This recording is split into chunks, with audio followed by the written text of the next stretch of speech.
வாழ்க வளமுடன்!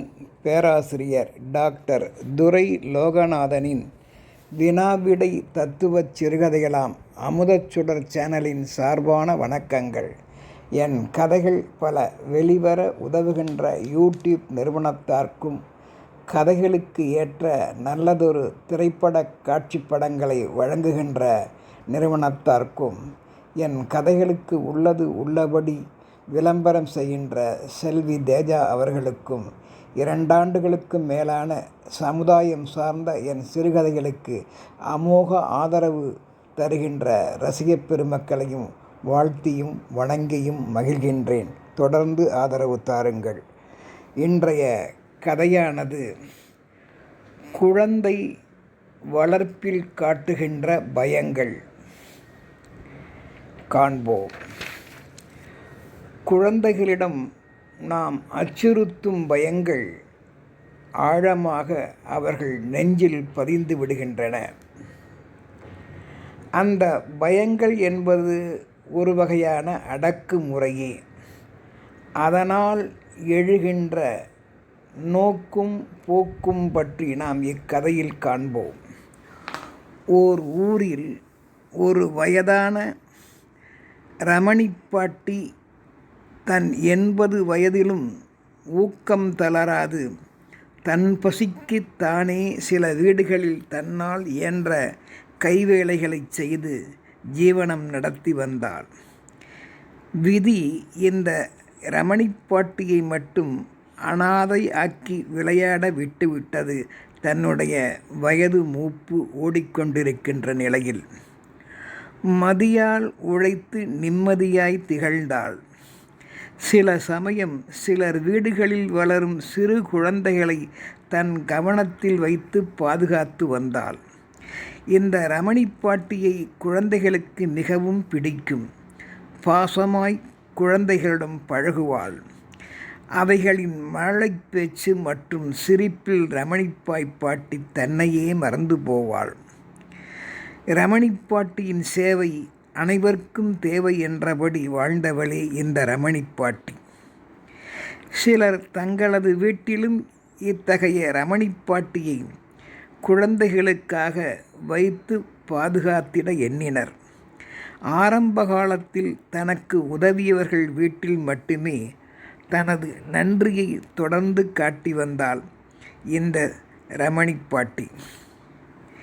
எப்படியாவது இந்த பாட்டியை மனதளவில் குளிப்பாட்டி நமது குழந்தைகளுக்கும் அவர்களின் பிடிவாதத்தை போக்கிட இப்பாட்டியை வைத்து ஆவன செய்யலாம் என்று அவளை வற்புறுத்தி அழைத்து பார்த்தனர்.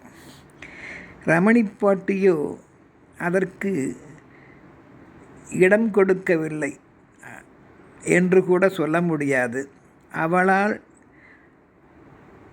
தற்போது இயலாத ஒரு சூழ்நிலைதான்.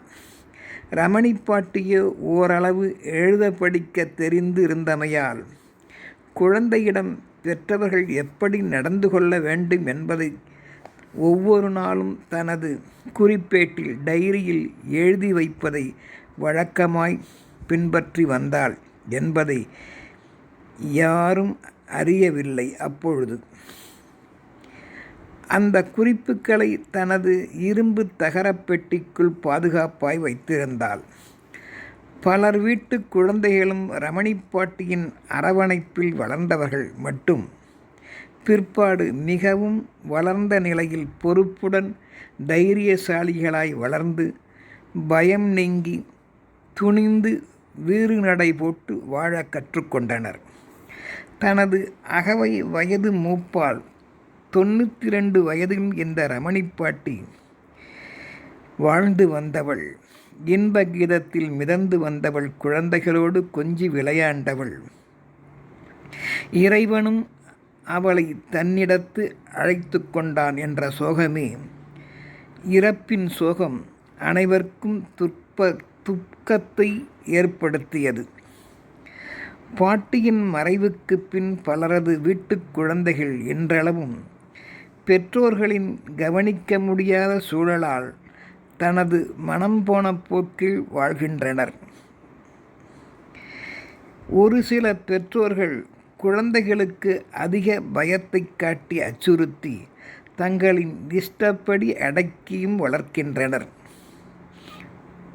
சிலர் குழந்தைகளுக்கு ஒழுக்கம் வரவேண்டும் என்பதற்காகவே அச்சுறுத்தல்களும் செய்தனர்.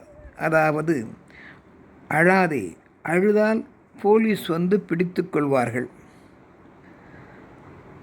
ஒத்தக்கண்ணன் வந்து உன்னை தூக்கி கொண்டு போய்விடுவான் என்றும், தனியாய் போனால் பேய் வந்து உன்னை பிடித்து கொள்ளும் என்றும், சரியாக சாப்பிடாவிட்டால் டாக்டர் வந்து ஊசி போட்டு விடுவார் என்றும், இருட்டுக்கு தனியாக போகக்கூடாது, அவ்வாறு சென்றால் அங்கே பூதம், பேய், பிசாசு இருக்கும் என்றும் பயமுறுத்தியே வளர்க்கத் தொடங்கிவிட்டனர். அது மட்டுமல்ல, உனது ஸ்கூல் பள்ளிக்கூட வீட்டு பாடத்தை எழுதாமல் நீ பள்ளிக்கூடத்திற்கு சென்றால் ஆசிரியர் உன்னை பிரம்பாலேயே நிற்க வைத்து அடிப்பார். அப்படி உன் இஷ்டப்படி எதுவும் செய்யாதே. நீ உன் இஷ்டப்படி தவறு செய்தால் கடவுள் வந்து தண்டிப்பார், உன் கண்ணை குத்திவிடுவார் என்றெல்லாம் அச்சுறுத்துவர். வெளியில் போகாதே. அப்படி நீ சொல் பேச்சு கேட்காமல் வெளியில் அங்குமிங்கும் ஓடி விளையாண்டு திரிந்தால் நாங்கள் என்ன செய்ய முடியும்? நாய் குரங்கு வந்து கடித்து விடும் என்றும், அடம்பிடிக்காதே என்றும் அச்சுறுத்தினர். இந்த பாருடா செல்லம், கேட்காமல் நீ இப்படியே அடம்பிடித்தால், நல்லா சொல்கிறேன் கேட்டுக்கோ, இப்படியே நீ அடம்பிடித்தா முதல்ல அழுகையை நிறுத்து. நீ தொடர்ந்து அடி வாங்காமல் இருக்க மாட்டேன். நான் சொல்கிறத கேளுப்பா. தொடர்ந்து நீ கத்துனீன்னா, அம்மா அப்பா சொல்கிறத கேட்காம கத்துனீன்னா என்ன செய்வோம் தெரியுமா? அம்மா அப்பா உன்னிடம் பேசாமல் உன்னை தனியே விட்டு எங்காவது போய்விடுவோம் போன்ற பலவித கண்மூடித்தனமான பேச்சுக்களின் வழியே, அடக்குமுறைகளின் வழியே இந்த பயமுறுத்தலை காட்டி சிலர் தங்கள் குழந்தையை அதிக பயம் காட்டி வளர்க்கின்றனர். அதன் விளைவு வளரும் பிஞ்சுகளின் மனதில் பயம் தொற்றிக்கொண்டதே மிச்சமாயிற்று. குழந்தைகளால் தங்களது மனப்போக்கிற்கு ஏற்ப இயல்பாய் பயமின்றி தனித்து இயங்க முடியாமல் போயிற்று. பயந்து கோழைகளாகவே நாளடைவில் மாறிவிட்டனர் என்றும் சொல்லலாம். எல்லாம் இப்படிப்பட்ட வளர்ப்பு முறைகளின் கோளாறே காரணம் எனலாம். தாங்கள் இப்படி செய்வது யாவும் சரியா தவறா என்று சிந்தித்து பார்ப்பதற்கு கூட சில பெற்றோர்களுக்கு நேரமே கிடையாது. எல்லாம் பொருள் ஈட்டும் தனது பணிக்கான கவனத்திலேயே மூழ்கி காலத்தை ஓட்டுகின்ற சூழ்நிலை தற்போது. அதன் விளைவு, பள்ளிக்கூடத்தில் ஆசிரியரை கண்டால் அடிப்பார்கள் என்ற பயம். பள்ளிக்கு போக மறுக்கின்றனர் குழந்தைகள். மேலும் அவர் கேள்விகளுக்கு பதில் கூட சொல்ல முடியாமல் ஆசிரியரிடம் திணறி நிற்கின்றனர். அடிப்பார்கள் என்று முன்பு அச்சுறுத்திய அந்த சொல் மனதில் பதிய, கையில் பிரம்புடன் பார்க்கும் ஆசிரியரை பார்க்கும் போதெல்லாம் பயத்தில் குழந்தைகள் சிறுநீர் கழிப்பதே மிச்சமாகின்றது.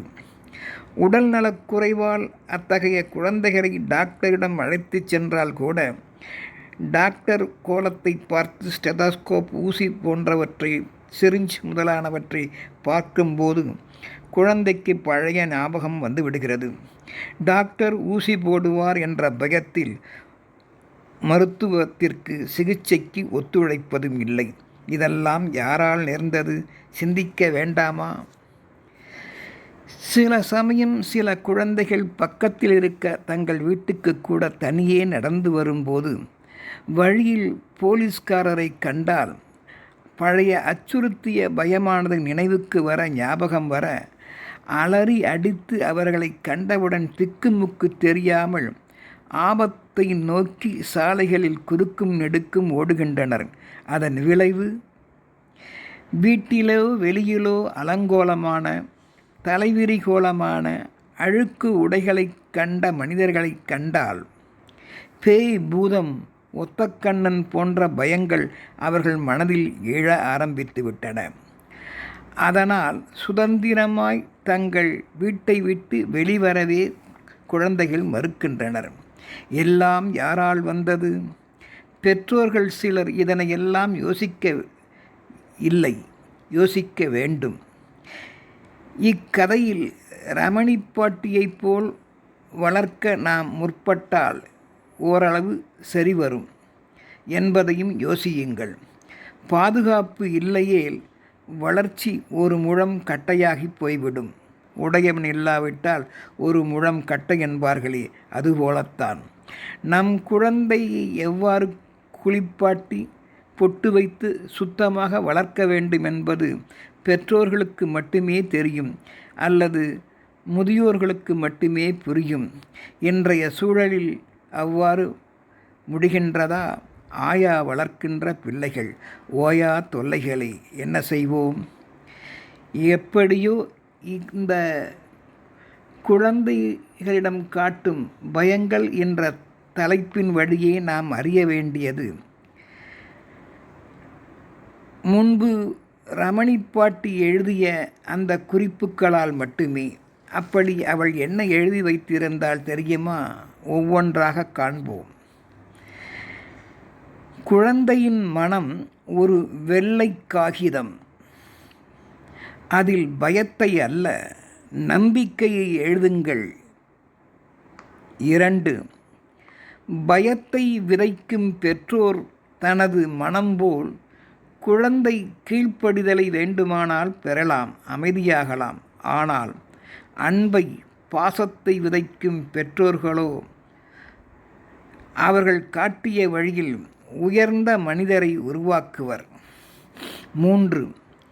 பயம் காட்டி வளர்ப்பதை விட எதையும் சரியாக புரிய வைத்து வளர்ப்பதே ரமணி பாட்டியைப் போல் சிறந்த கல்வி அளிப்பதாகும்.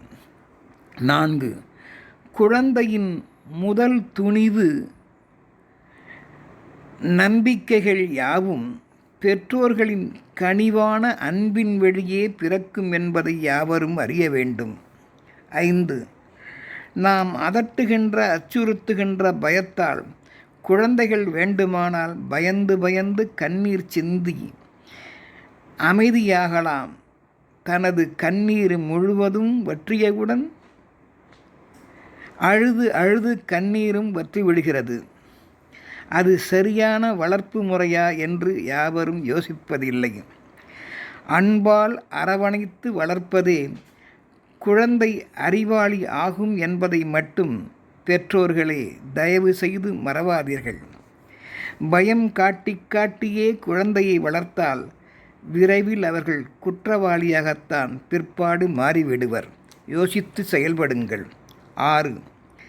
பயமுறுத்தாமல் காரணத்தை பக்குவமாய் ரமணி பாட்டியைப் போல் சொல்லி வளருங்கள், ஏதுவாக அமையும். 7. அதன் நல்ல செயல்களை மனமுவந்து உடனே அதன் கண் முன்பாக அது மகிழும்படி பாராட்டி விடுங்கள், கைதட்டுங்கள். இந்த ரமணி பாட்டியைப் போல் உள்ளத்தால் உயர்ந்து வளரும். 8. குழந்தை கேள்வி கேட்டால் முகம் சுளிக்காதீர்கள், உனக்கு வேறு வேலை இல்லையா என்று. குழந்தை கேள்வி கேட்டால் எருமையினும் பொறுமையாக அவர்களுக்கு பதில் அளியுங்கள். குழந்தையானது நாம் வளர்க்கப்பட வேண்டிய மிக உன்னதமான பொருள். அந்த பொருளை விடவா நாம் ஈட்டப் போகின்ற பொருள் சிறந்ததாக இருக்கும்? பொருள் வேண்டியதுதான். இந்த பொருளையும் என்ன வேண்டாமோ சிந்தியுங்கள். 9.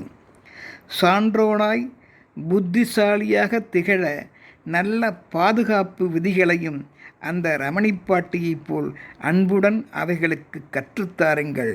நாமும் பாதுகாப்போம், அவர்களும் பாதுகாப்பாய் வளர்வார்கள் என்பவற்றை அறிந்து குழந்தைகளிடம் காட்டும் அச்சுறுத்தும், பயமுறுத்தும் அந்த போக்கினை தவிர்த்து அபயம் காட்டி உயர்த்துவீர்களாக.